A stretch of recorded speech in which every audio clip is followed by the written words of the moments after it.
Esta aula e as próximas aulas que eu vou divulgar são para tratar do assunto fração. E o que é fração? Quais são as características? Quais são as propriedades? Que elementos são importantes para a gente saber sobre esse tipo de número? O primeiro deles é esse.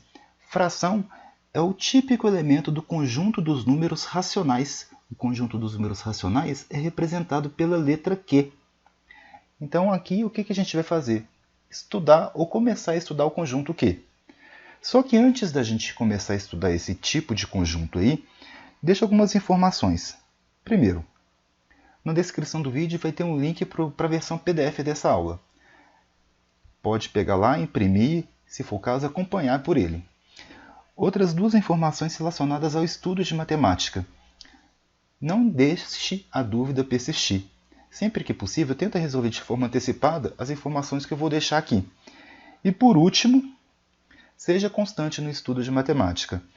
Pesquisas apontam que é muito mais frutífero, é muito mais efetivo estudar de maneira constante do que estudar muito num dia só. E assim, meu nome é Marcelo, professor de matemática, tenho formação em ciência da computação lá pela Universidade de Minas Gerais e mestrado em matemática pela UNB. Então vamos começar. Primeiro, o que é o conjunto Q? O que faz parte do conjunto Q? A gente falou que faz parte do conjunto Q as frações. Só que tem um detalhe, não é qualquer tipo de fração. Para ser elemento do conjunto Q, as frações têm que ter membros inteiros, quer dizer, numerador inteiro e denominador inteiro. Essa que é a característica para ser elemento do conjunto Q. Dependendo dos termos das frações, os elementos lá podem ser reduzidos a números decimais ou, se não, dízimas periódicas. E a gente vai conversar um pouco sobre esses dois tipos de números também. Pois bem, qual que é a definição do conjunto Q? Qual que é a definição formal dos elementos desse conjunto? Para ser elemento do conjunto Q, o número tem que ser escrito na forma de fração. O numerador pode ser qualquer inteiro e o denominador pode ser qualquer inteiro com exceção do zero. Então esse símbolo aqui é para dizer que o denominador tem que ser diferente de zero. Então essas que são as definições com as quais a gente vai trabalhar. Numerador inteiro, denominador inteiro diferente de zero. Assim, na fração de numerador 3 e denominador 8, o resultado dessa fração é obtido dividindo 3 por 8. E 3 dividido por 8 vai dar 0,375. Esse é um número decimal. Então a gente teve aí um primeiro exemplo onde a fração teve resultado decimal. Por outro lado, 8/3 é na verdade o resultado da divisão de 8 por 3. Fazendo a divisão de 8 por 3, a gente vai obter o número, a dízima periódica 2,666, repete 6. Então 2,666, para ser dízima periódica, tem que ter representação decimal infinita e tem que ter um grupo de algarismos que se repete. Nesse caso, o grupo de algarismos aqui é formado somente pelo 6. Então a gente sabe então que fração tem como resultado número decimal ou dízima periódica. E aproveitando essa definição, a gente vai para o nosso primeiro exercício. A fração 7/4, escrito na forma de número decimal, é igual a quanto? Então, 7/4 é, na verdade, o resultado da divisão de 7 por 4. Para a gente fazer a divisão, vamos fazer o passo a passo da divisão. O dividendo é 7 e o divisor é 4. Na divisão inteira, 7 dividido por 4 tem quociente 1. Multiplicando 1 vezes 4, a gente obtém 4. Subtrai 4 aqui do dividendo, o resto é 3. Essa seria a divisão inteira. Só que para a gente descobrir a representação decimal, a gente vai continuar a dividir. Como que faz? Acrescenta 0 ao resto e obtém o número 30. Indica vírgula lá no quociente. 30 dividido por 4 é 7. 7 vezes 4 é 28. Subtrai 28. 30 menos 28, 2. A gente continua nesse processo de acrescentar zero até, se possível, obter um resto zero. Então, 20 dividido por 4 é 5. 5 vezes 4 é 20, vai subtrair 20, sobra de resto 0. Como o resto obtido foi 0, quer dizer que o nosso algoritmo de divisão chegou ao final. E o resultado, o número decimal associado à fração 7/4, é, na verdade, 1,75. E o gabarito dessa questão é a letra C. Então, 1,75 ou 1,750, letra C. Essa é a resposta do exercício. Continuando, a gente tem aqui agora o conceito de frações equivalentes. E, por definição, o que é fração equivalente? Ou melhor, o que são frações equivalentes? A gente diz que duas frações são equivalentes quando elas representam a mesma parte no todo. Para ilustrar isso, olha esse desenho. No primeiro círculo, eu tenho uma divisão do círculo em 3 pedaços, em 3 porções aí. E dessas 3, apenas uma foi colorida. Então, a parte colorida do primeiro círculo corresponde a uma no total de 3.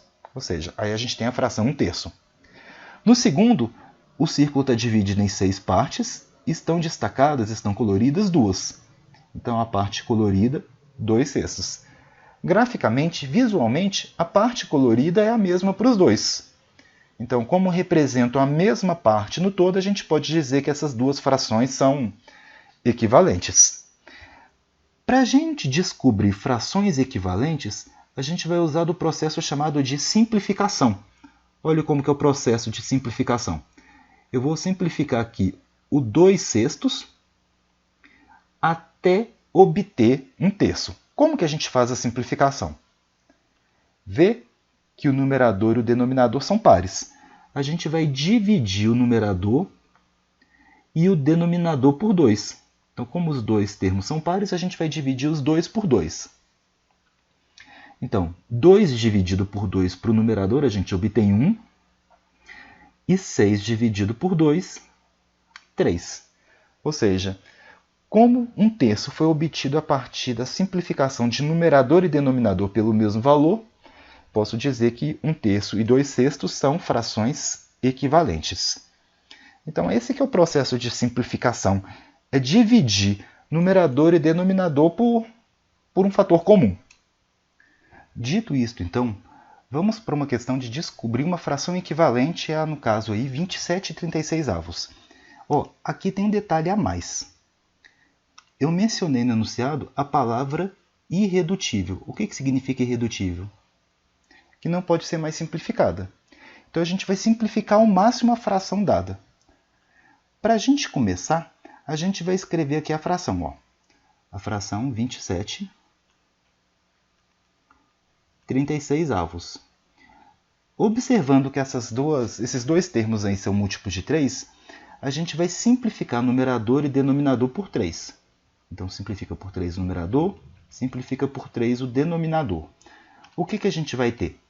27 dividido por 3, 9. 36 dividido por 3, 12.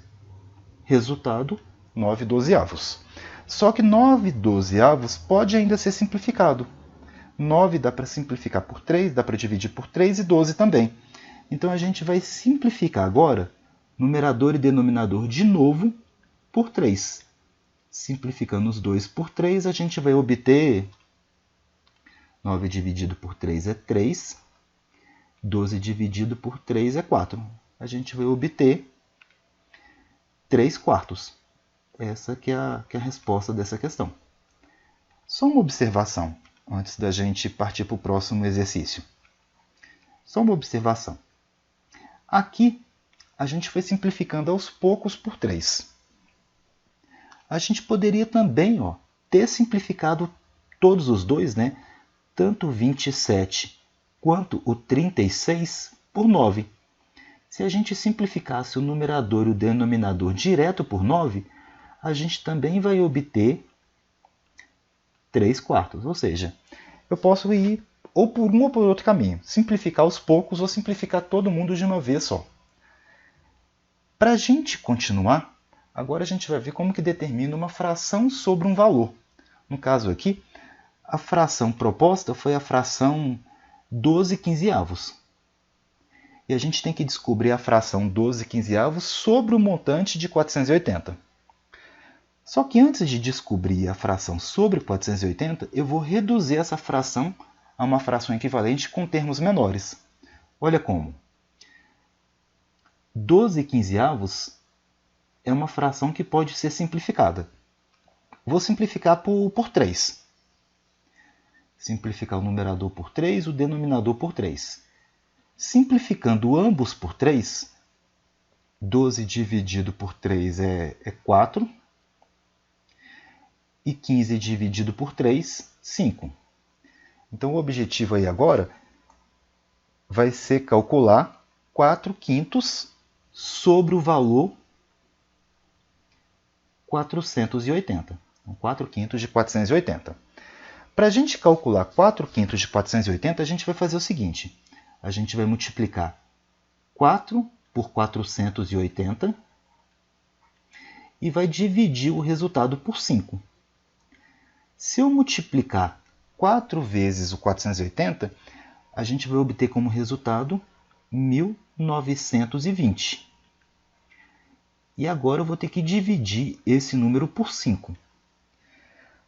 Fazendo a divisão, 1920 por 5, o resultado obtido é R$ 384.